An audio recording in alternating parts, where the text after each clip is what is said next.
नमस्कार बच्चों, आप सबका भारतीय राजपूत क्लासेस में स्वागत है। आज हम पढ़ेंगे कक्षा 6 का इतिहास का अध्याय 1, जिसका पाठ का नाम है इतिहास के स्रोत। ठीक है। कक्षा के सभी बच्चे राजू के पास इकट्ठे थे। राजू उन्हें बता रहा था कि महारानी लक्ष्मीबाई की तलवार कितनी भारी थी। जो कक्षा के बच्चे थे वो सारे राजू के पास इकट्ठे थे और वो बता रहा था कि अरे महारानी लक्ष्मीबाई की तलवार इतनी भारी थी, ऐसे थी वैसे थी करके सारी चीजें उनको बता रहा था। तो कक्षा के ये हुआ तो राजू ने जो सब बता रहा था किसके बारे में, तलवार के बारे में, कि तलवार कितनी भारी थी, ढाल कितनी बड़ी थी। उसकी बातें सुनकर सब चकित थे। राजू उस समय की बातें बता रहा था जब उसका जन्म भी नहीं हुआ था, और वो सब ये सोच के आश्चर्यचकित थे कि अरे ये तो उस समय की बातें बोल रहा है जिस समय तो ये पैदा भी नहीं हुआ था। आखिर राजू को इतने पुराने समय की बातें कैसे मालूम हो गई। थोड़ी ही देर बाद राजू ने स्वयं बताया कि ये बातें उसे संग्रहालय या म्यूजियम में रखी पुस्तकें देखकर मालूम हुई। तो राजू ने खुद बताया कि उसको ये सारी चीजें पुस्तक देख के पता चली। तभी गुरुजी कक्षा में आए। हर्ष ने उनसे पूछा कि हम पुराने समय की बातें कैसे जान लेते हैं। अब गुरुजी कक्षा में प्रवेश करते हैं तो बच्चा उसमें से, स्कूल के बच्चे जैसे हमें जिज्ञासा होते हैं तो वैसे एक बच्चे ने पूछा, हर्ष नाम के बच्चे ने, कि हमें इतिहास के बारे में कैसे जान लेते हैं, कैसे पता चलता है पुराने समय के बारे में। अर्थात उसने इतिहास जानने के तरीके के बारे में पूछा। तो उसने क्या पूछा, उसने जिसका प्रश्न था उससे ये पता चल रहा था कि वो इतिहास को जानने का इच्छुक है और वो कैसे पता लगाया जा सकता है। गुरुजी बताने लगे, इतिहास जानने के कई तरीके या स्रोत हैं। गुरुजी ने बताया बहुत से तरीके हैं, जैसे कि पुराने ग्रंथ, शिलालेख, खुदाई से प्राप्त अवशेष, स्मारक भवन, बर्तन, औजार, हथियार, चित्र, सिक्के एवं यात्रा संस्मरण, एवं यात्रा की जो किताबें होती है, जैसे कोई यात्रा करने, हम ही लोग कई बार घूमने जाते हैं छोटे से डायरी पेन लेके घूमते हैं ना, कि चलो कुछ कुछ लिख लेंगे कि हमने क्या देखा क्या नहीं देखा। तो बिल्कुल ऐसे ही औजार, हथियार, ये सारी चीजें हमें पुराने काल के बारे में बताती हैं। गुरुजी को लगा कि बात को और सरल करने की जरूरत है। गुरुजी को लगा कि अरे थोड़ा सा सरल करके समझाया जाए बच्चों को। और ये जो चित्र आप देख रहे हैं, देखिए सिंघनपुर गुफा के चित्र है। ये सिंघनपुर हमारे रायगढ़ में है, कि वहां की गुफा के चित्र, वहां के लोग ऐसे पत्थरों पे आकार बनाते थे। ठीक है। तो वो देखो तुम्हारे घर या आसपास में कुछ चीजें या पुराने जमाने के भवन होंगे। तो उन्होंने कहा कि आप देखो कि हम आपके घर के आसपास कोई पुराने जमाने के भवन होंगे, उनके बारे में पता लगाओ कि वो कितने पुराने हैं, उनसे जुड़ी कुछ और बातें भी पता लगाओ। यदि तुम ऐसा करते हो तो इसका मतलब है कि तुम उस समय का इतिहास जानने की कोशिश कर रहे हो। तो सबसे आसान बात है कि हम कोई पुरानी चीज के बारे में पता लगाएंगे। जैसे हम लोग अपना बॉल वॉल देख लेते हैं, बचपन का याद आता है, अरे ये तो मैं छोटी थी, छोटा था तब का सामान है। तो बिल्कुल ऐसे ही हम, मतलब पुरानी, अगर 10-12 साल पुरानी बातें तो हमें याद रहेंगी, 20-22 साल की पुरानी बातें याद रहती हैं। बट हजारों साल पहले क्या हुआ था ये कैसे होगा। तो ये सारी चीजें, मतलब भवन भी तो बहुत से भवन है जो बहुत साल पहले बने हैं, तो इससे ही पता लगता है। ठीक है। सभी बच्चों ने सहमति से सिर हिलाया कि ठीक है गुरुजी, करेंगे। राधा ने खड़े होकर कहा, गुरुजी अभी आपने इतिहास जानने के बहुत से तरीके बताए, उनके बारे में विस्तार से बताइए। तुमने तरीके तो बताए हैं, अब थोड़ा विस्तार बताइए। गुरुजी ने बतलाया, देखो राधा, बहुत पहले लोग लिखना पढ़ना तो नहीं जानते थे। गुरुजी बोले, पहले के लोग लिखना पढ़ना नहीं जानते थे, इसलिए वे चित्र बनाकर अपनी बातें कहते थे। तुमने छत्तीसगढ़ के रायगढ़ जिले में स्थित कबरा पहाड़ी और सिंघनपुर की गुफाओं के बारे में जरूर सुना होगा। अब सब लोग यहीं के तो जानते ही होंगे कि छत्तीसगढ़ में सिंघनपुर गुफा और कबरा पहाड़ी है, कहाँ, रायगढ़ में है। तो खोजने से पता चला, जब वहां खोजे तो वहां पे क्या पता चला कि वहां पे इस तरह के चित्र बने हुए थे। देखो चित्र दिख रहा है ना, ऐसे चित्र बने हुए थे। ठीक है।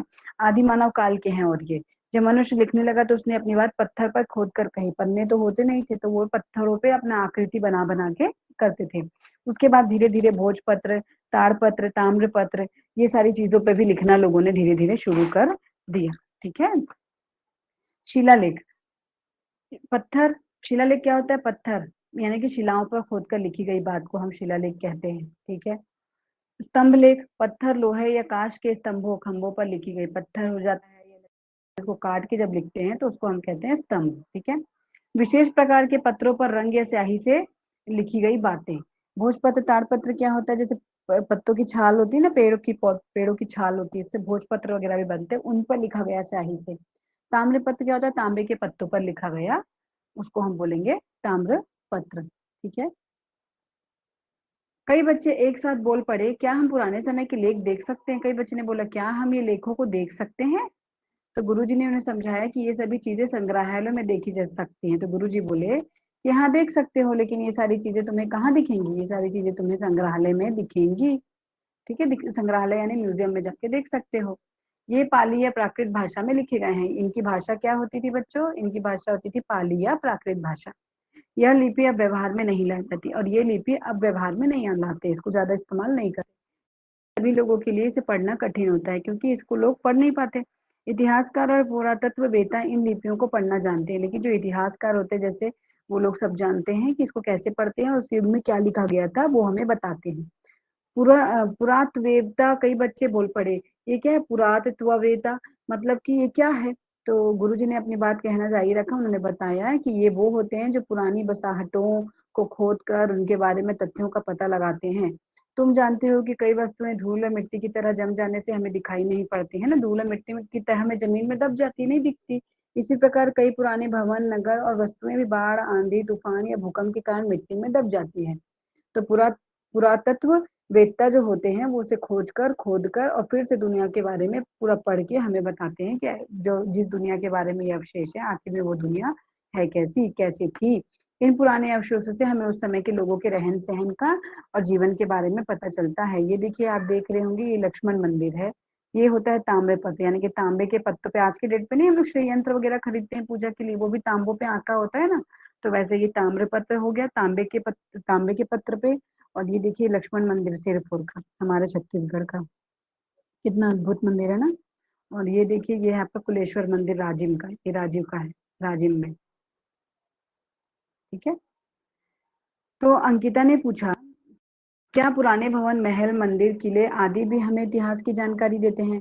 तो गुरुजी ने बताया कि ये सब अपने समय की घटनाओं के जीते जागते प्रमाण होते हैं। तो ये सब गुरुजी बोले कि ये सारी चीजें जो उनका समय था, उस समय के जीते जागते प्रमाण हैं कि भाई इतने पुराने पुराने मंदिर है, हम लोगों ने देखा, ये सारे कब के प्रमाण है? ये उस पुराने जमाने के प्रमाण हैं।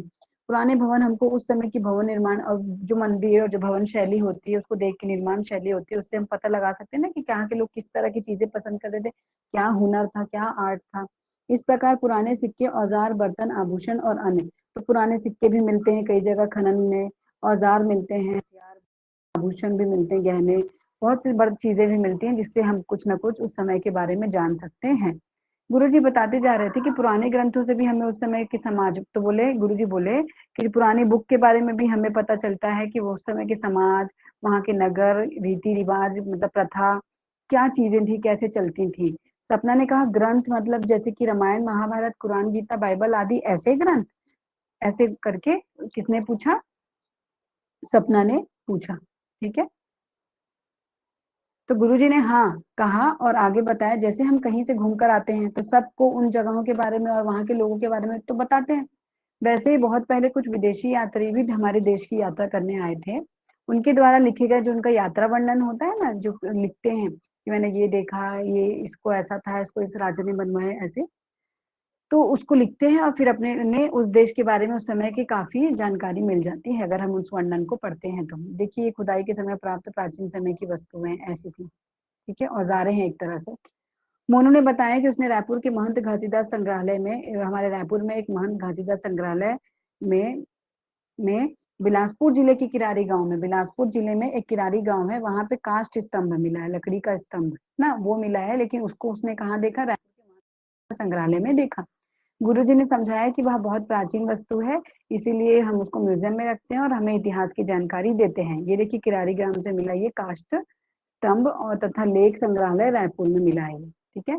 जैसे घरों में कैसे बर्तन में लाए थे, उस समय कैसे बर्तन लाए जाते थे, कैसे इस्तेमाल होता था, कंघी करने के लिए कंघा लेते थे कि नहीं, पहनावा कैसा होता था, क्या भोजन करते थे, किस तरह के देवी देवताओं को पूजते थे, ये सारी जानकारी मिलती है।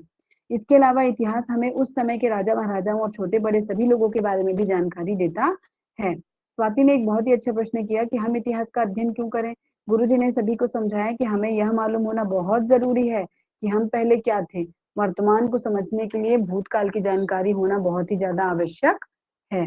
इतिहास बड़ा ही रोचक और रोमांचक होता है। यह हमारे विकास की कहानी है। हम अपनी सभ्यता और संस्कृति के बारे में बहुत कुछ इतिहास पढ़कर ही जान सकते हैं, है ना। कि इतिहास को पढ़ेंगे तब तो हमको पता चलेगा कि अरे हमारे संस्कृति में क्या है। जैसे अभी के लोग, हमारे मम्मी पापा हमको बताते हैं कि उनके मम्मी पापा कैसे थे, क्या चीज खाते थे, कैसे रहते थे, उनको किस तरह से रहना, क्या चीजें पसंद थी, घर बनाना कैसे पसंद था। तो बिल्कुल ऐसे ही हम समझ सकते हैं कि हमारी आज की उन्नति के पीछे हमारा लंबा और महान अतीत है। हमें ये ध्यान में रखना होगा, जो हमें लगातार आगे बढ़ने में मदद दे सकती है। तो ये हमारा इतिहास ही हमें आगे बढ़ने में मदद कर सकता है, हमारे वर्तमान को जीने में और हमें भविष्य के लिए भी, ठीक है। तो हमारा ये पार्ट यहीं खत्म होता है और इसके प्रश्न उत्तर भी हम देख सकते हैं, है ना। तो मैं आपको कुछ आइडिया बता देती हूँ प्रश्न उत्तर का। जैसे देखिए, सिंघनपुर की गुफाएं डैश के पास स्थित है, जो कहाँ स्थित है, रायगढ़, है ना। जो पुरानी चीजों की खोज करते हैं उन्हें पुरातत्ववेत्ता कहते हैं। महान घासीदास संग्रहालय कहाँ है, रायपुर में है। कबरा की पहाड़ी पर बने शैल चित्र आदि मानव काल के हैं, है ना। और किरारी किरारी गांव से प्राप्त लकड़ी का स्तंभ नहीं, काष्ठ स्तंभ, ठीक है, ऐतिहासिक महत्व का है। महाभारत एक ग्रंथ है। पाली क्या है, भाषा है, प्राचीन भाषा। कबरा पहाड़ी क्या है, शिलाओं पर खोदकर लिखी गई, नहीं, कबरा पहाड़ी क्या है, शैल चित्र है। संग्रहालय क्या है, दुर्लभ वस्तुओं का संग्रह है। और शिलालेख क्या है, शिलाओं पर खोदकर लिखी गई बातें। इतिहास में सिर्फ राजा महाराजा के बारे में ही अध्ययन किया जाता है, ये तो गलत है। सिंघनपुर की गुफाओं के शैल चित्र आदि मानव काल के हैं, ये बात तो सही है। इतिहास में सिर्फ राजा महाराजाओं के बारे में ही अध्ययन किया जाता है, ये गलत बात है, सबके बारे में अध्ययन किया जाता है। सिंघनपुर की गुफाओं के शैल चित्र आदि मानव काल के हैं, बिल्कुल सही। तांबे के पत्र पर खोदकर लिखी भोजपत्र कहलाती हैं, बिल्कुल गलत, है ना। इतिहास किसे कहते हैं, मैंने आपको बताया पाठ में हमारे लिखा है इतिहास किसे कहते हैं। अगर आप पाठ अच्छे से पढ़ें तो आप अपने ये उत्तर ढूंढ सकते हैं। फिर भी अगर आपको ये पूरा, ये जो आपका अभ्यास के प्रश्न है, अगर आपको ये चाहिए तो मेरे टेलीग्राम लिंक की डिस्क्रिप्शन आपको दी ही हुई है मेरे इसी वीडियो में, आप उसको देख सकते हैं। उसका विस्तृत विवरण दिया हुआ है, आप उसको देखिए, आप उसको ज्वाइन कर सकते हैं, जहाँ पे आपको इस हर चैप्टर के हर पार्ट का आपको अभ्यास के प्रश्न उपलब्ध हो जाएंगे। और आप मेरी ये टीचमेंट की क्लासेस भी ज्वाइन कर सकते हैं, जो कि निःशुल्क हैं, ठीक है। तो आपको, मुझे लग रहा है कि आपको मेरा वीडियो पसंद आएगा, तो इसलिए अब मैं, ये हमारा पार्ट यहीं खत्म हुआ। नेक्स्ट वीडियो में जो मेरा दूसरा वीडियो आएगा, उस पे हम इसके आगे का पार्ट 2 करेंगे, ठीक है, जो कि आदि मानव के बारे में है। तो प्लीज मेरे वीडियो को लाइक करें, शेयर, सब्सक्राइब करें। धन्यवाद।